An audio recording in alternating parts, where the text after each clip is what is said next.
Hello kakabsata na urat, mini-vlog muna tayo for today's video. Naglalakad nga ako sa mga oras na yan at ako'y paisim-isim na. Dahil hindi nga nabusog sa halo-halo at pancake na kinain ko, ayun, nag-crave ng barbecue. Para sa kalaman nga ng lahat, ay nilakad ko nga ng 12 hours. Ay, sobra-sobra naman yun. Joke lang. Sa paglalakad ko nga, kakabsat anaw urat, kada tinakitang kaubing ni Miss Ungi. At saktong dumating nga ang kanyang mama para sunduin siya, ayun na nga, nakisakay na nga ako. Mindset ba? Mindset. Kalakad ka na sana? Nagpaiwan na nga rin pala kami ni Aling Maliit dito sa harapan ng Land Bank. Dito lang yan sa aming palengke. Naisipan ko na nga lang dito na lang muna mag-barbecue para maiba naman guys. Parang ikaw, pinagpalit ka ng jowa mo sa iba. Oy! Yung nilike ka tapos di ka binet. Oy, yawa ka!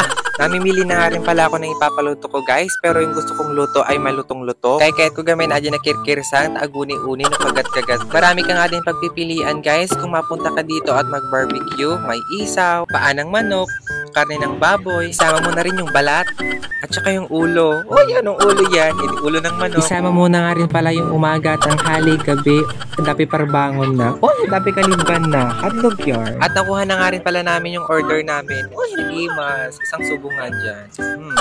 Happy nga dito si Aling Maliit guys. Kita nyo naman, sobrang saya niya. Nag-ingat-ingat pa. Ay, sobrang sarap nga din pala ng timpla ng barbecue nila guys. Parang yung nagtitinda. Owned and managed by Kenneth Pagirigan. Oy, baka naman. Sana sa susunod na bibili kami ng barbecue mo ay magpa-previous na. Oy, baka lang naman. At naabutan nga rin pala kami ni Bebe ko na kumakain dito. Galing siya sa kanyang trabaho.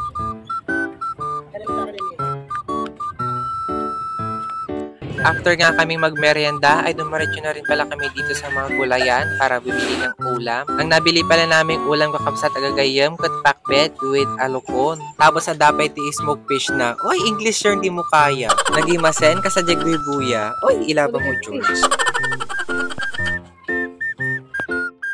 After nga namin bumili ng ulam guys, ay naglalakad na nga rin pala kami sa mga oras na yan para kunin yung motor. And yeah, hanggang dito na lang tayo. Please like and follow my page. Bye!